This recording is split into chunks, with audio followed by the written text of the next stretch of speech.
Olá, tudo bem? Hoje nós vamos começar mais uma videoaula que o tema será sobre a Idade Moderna, onde nós vamos trabalhar principalmente no campo da filosofia e da história, o Iluminismo. E anteriormente a isso, nós vamos fazer uma relação para o nosso telespectador poder ter uma reflexão junto conosco.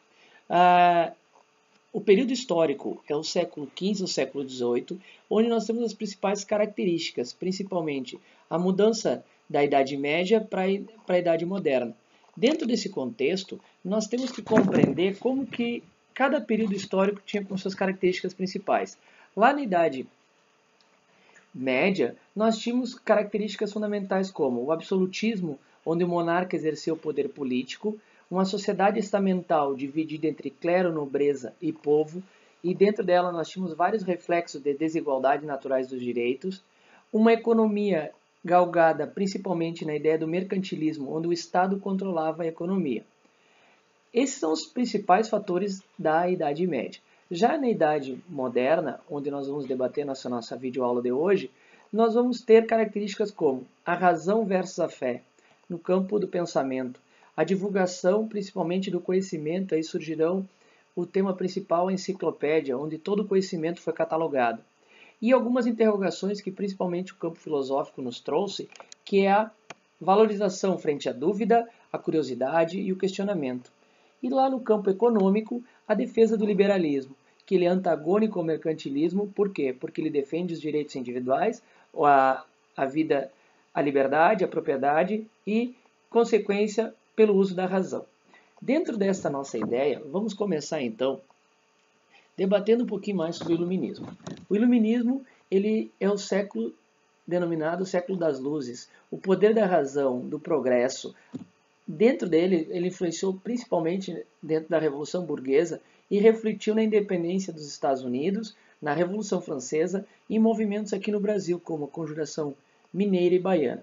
Ele também é denominado um momento de esclarecimento, onde houve uma reorganização do mundo por meio da razão.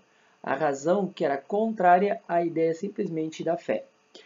Dentro desses principais filósofos iluministas, podemos destacar Diderot, Aleben, Voltaire, Rousseau e Kant. Para nós podermos fazer uma proposta de estudo, vamos trazer a seguinte relação. Primeiro, uma cronologia do período do Renascimento, que foi anterior a esse período, século XV e XVI, onde o Renascimento ele trouxe a luta por princípios da autoridade. E aí ele pode ser definido como um movimento cultural entre valores e tradições medievais que dão lugar à ascensão de uma burguesia emergente. Essa burguesia que vai ser um dos grandes pilares do nosso iluminismo. Lá no Renascimento, nós tivemos uma valorização da cultura greco-romana, onde o centro do mundo não é mais o divino, característica principal da Idade Média, mas sim o ser humano, onde nós vamos denominar, dentro de uma revolução científica, um processo denominado de humanismo, que é a transição da Idade Média para o Renascimento, trazendo características importantes que vão ser denominadas como princípios do Renascimento, que nós podemos dizer o antropocentrismo, o homem no centro do mundo, o hedonismo, que é a busca do prazer no momento, e o individualismo como forma de exaltação, principalmente do raciocínio e do otimismo. Essas características elas vão ser o pontapé para o que nós vamos vivenciar a partir do século, das mudanças de século da Idade Moderna, para o que nós vamos ter do Iluminismo, que é importante nós fazermos uma contextualização em três áreas. Primeiro, na econômica, nós vamos ter a entrada das máquinas a partir do século XVIII, e isso vai modificar a forma de trabalho, principalmente, e modificando a forma de trabalho, vai modificar toda uma vida social de todos aqueles que vão estar inseridos. Segundo ponto, na política nós vamos ter uma oposição ao absolutismo. A figura do rei vai estar em xeque. Terceiro ponto, na religião, onde vai surgir um tema denominado de deísmo, que é uma posição filosófica e religiosa para a criação do mundo através da compreensão racional da divindade e a relação entre a vida e a natureza. Esses três pontos são importantes para nós podermos entendermos melhor o que o Iluminismo propôs e por que ele é tão atual nos dias de hoje. Dentro de toda essa contextualização, nós podemos relacionar o iluminismo em 4 áreas: a cultural, a social, a filosófica e a política. Dentro da abordagem cultural, nós não podemos fugir da ideia da enciclopédia. Que a enciclopédia ela significou a catalogação da uma organização de todo o conhecimento. É a coleção que proporcionou ao público o livre pensamento. Nela, ela esteve dividida em 3 partes. Uma, história. Segundo, filosofia. E terceiro, poesia. Na primeira, que nós tínhamos a história, ela estava relacionada à memória. Todos os ensinamentos colhidos e registrados. Num segundo momento, a filosofia, o uso da razão. E no terceiro, a poesia, a imaginação. Dentro do processo social, nós não podemos esquecer que as grandes revoltas, os grandes movimentos populares, todos eles tiveram os seus pilares lá nos ideais iluministas.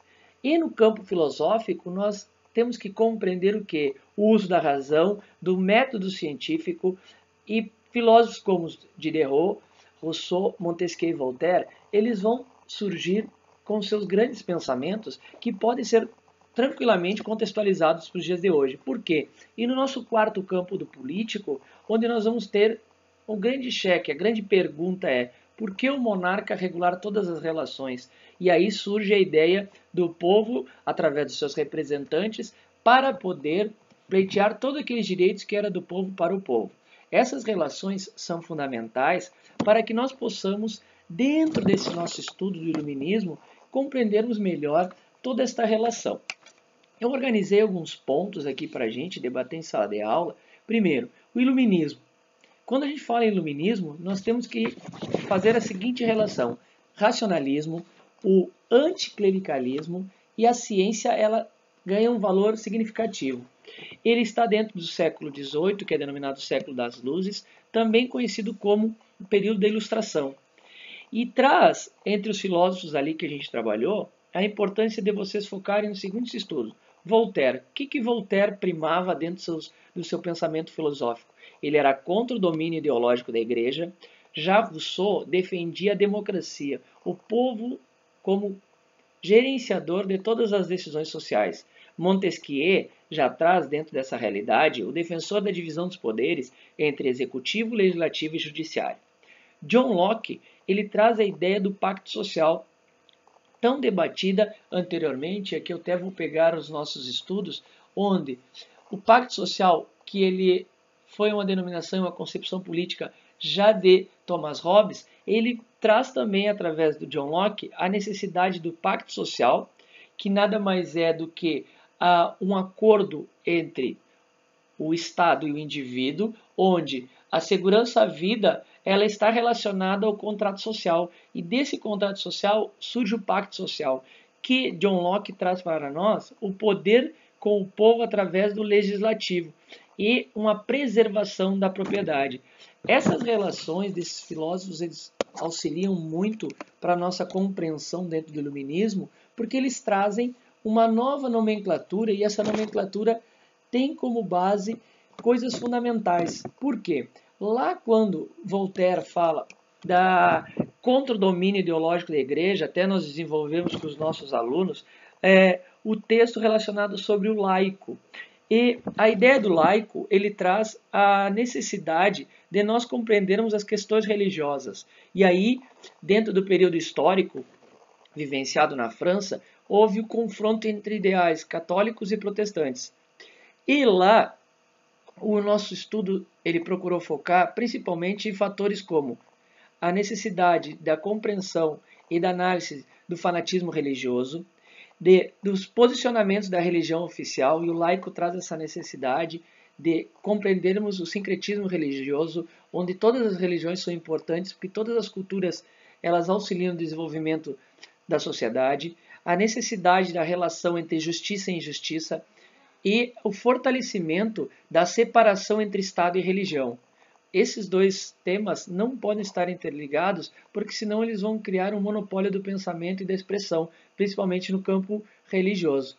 E Voltaire traz para nós um dos principais estudos que estará presente lá na enciclopédia, que é o Tratado sobre a Tolerância, onde ele procurou trazer é a necessidade da publicização e do envolvimento da sociedade junto a temas. E esses temas, principalmente, eles procuraram ser potencializados com o debate da sociedade, porque o Tratado de Tolerância ele trabalha a necessidade dos conflitos. Lá na Idade Moderna, ele trouxe a relação entre católicos e protestantes, mas ele poderia ser muito bem trazido para os dias de hoje, frente a todos os problemas religiosos que nós vivenciamos a nível de mundo. No segundo texto que nós trabalhamos sobre esta abordagem, nós reforçamos a necessidade da tolerância e o combate das intolerâncias sem as suas semelhanças. Aí vem a necessidade de empatia, não oferecer para o outro aquilo que ele nos ofereceu. Por quê? Porque a empatia ela trabalha muito a necessidade de não nos colocarmos no lugar do outro. Não fazermos para o outro aquilo que nós não gostaríamos que fizessem para nós. Por isso, a intolerância ela gera intolerância e causa vários conflitos contrário ao que nós temos lá do Pacto Social. Todos esses estudos, principalmente relacionados a Voltaire, ele procurou desenvolver no nosso aluno a necessidade da produção da reflexão nos atos contra os direitos fundamentais. Quais são os direitos fundamentais?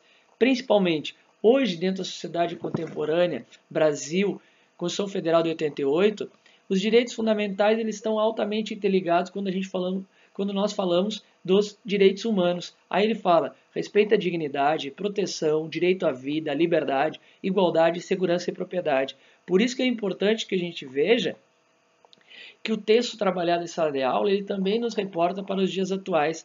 E nos trazendo para os dias atuais, eles nos faz pensarmos frente a vários contextos que lá da Idade Moderna, hoje na Idade Contemporânea, eles são vigentes. Também temos que trazer Kant. Kant ele fez um dos principais métodos de seus estudos. O questionamento de seus estudos trouxe qual o verdadeiro valor dos nossos conhecimentos e o que é conhecimento. A sua filosofia ela é conhecida como criticismo. O que traz o criticismo? Ele coloca a razão em um tribunal para quê? Para que ele seja julgado por quê? E o que é conhecimento e o que não tem fundamentos. Dentro dessa abordagem, eu trouxe aqui para a gente o quê? Conhecimento e o que recebemos de fora da experiência, que já está em nós. E dentro dessa ideia, ele traz uma coisa que é importantíssima. A produção do conhecimento através da organização das formas de sensibilidade e de entendimento. Sensibilidade, para o nosso telespectador poder concretizar seus estudos, está relacionada à representação exterior, enquanto que entendimento está voltado para a faculdade do pensamento e da produção dos conceitos. O entendimento é o grande canal, é o grande objetivo que hoje mesmo a gente está proporcionando essa videoaula para vocês. Por quê? A sensibilidade nós temos, mas nós também temos que produzir o entendimento frente a todos esses assuntos. Porque ele traz uma coisa que é importantíssima para a gente, é a necessidade de abordarmos alguns temas como relacionado principalmente ao seguinte, a necessidade do fenômeno e da coisa em si. O fenômeno é aquilo que aparece para nós. Toda vez que alguma coisa aparece para nós, estamos relacionados a fenômeno. Já a coisa em si é o que pensamos, é o nosso posicionamento. E é necessário dentro da filosofia trabalhar com os alunos a necessidade da coisa. A coisa em si ela traz a necessidade do pensamento. Porque em determinados momentos não podemos esquecer que nos deparamos com antinomias. O que são antinomias? São todos aqueles atos contrários às leis, onde resulta no conflito entre a razão consigo mesmo. E como essa razão ela proporciona um equilíbrio social, ela busca também, e aqui eu trouxe para as nossas anotações, a necessidade de um formalismo moral. O que é o formalismo moral que Kant defende? É o chamado da razão prática. É um instrumento para compreender o mundo dos costumes e orientá-los na sua ação. Toda a necessidade, todo o poder de visualização faz com que nós possamos desenvolver essa necessidade da orientação frente à nossa ação dentro da razão, dentro de tudo aquilo voltado para o que Kant defende. A razão, na sua prática, é voltado para a moral, para a conduta do ser humano frente ao contexto onde está inserido. E não se esqueçam que Kant também trouxe para nós, através da enciclopédia, uma das grandes reflexões, o agnosticismo, que dentro lá da idade moderna foi a negação do conhecimento. Por quê? É a relação com alguns dogmas religiosos. Ele fez essa relação para que nós possamos compreender essa abordagem frente à razão.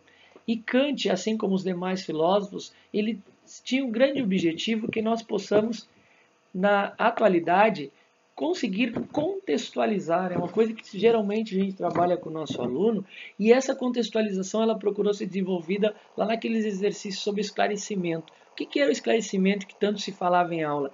É a saída do homem na condição da menoridade imposta. Quando a gente fala em menoridade imposta, nós estamos falando da incapacidade para a resolução de problemas. Por quê? Porque dentro da filosofia nós temos que buscar desenvolver no nosso aluno a liberdade intelectual interligada em alguns fatores como ação, pensamento, reflexão, conhecimento, a utilização da razão, porque a ausência dele provoca um antagonismo, onde tem como fatores a preguiça, a covardia, a omissão e a inércia. Estamos chegando já no final da nossa videoaula, que vai servir principalmente de revisão frente ao tema do iluminismo, e vamos reforçar alguns fatores principais nesse último minuto. Iluminismo defende o racionalismo e o anticlericalismo. É um movimento principalmente da burguesia contra o antigo regime, que tinha como fatores principais o mercantilismo e o absolutismo no antigo regime.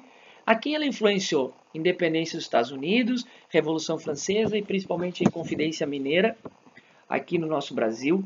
Quais são os principais filósofos? Nós vamos ter lá Montesquieu, que ele defende a divisão dos três poderes, executivo, legislativo e judiciário, traz entre suas obras principais o Espírito das Leis, as Cartas Persas.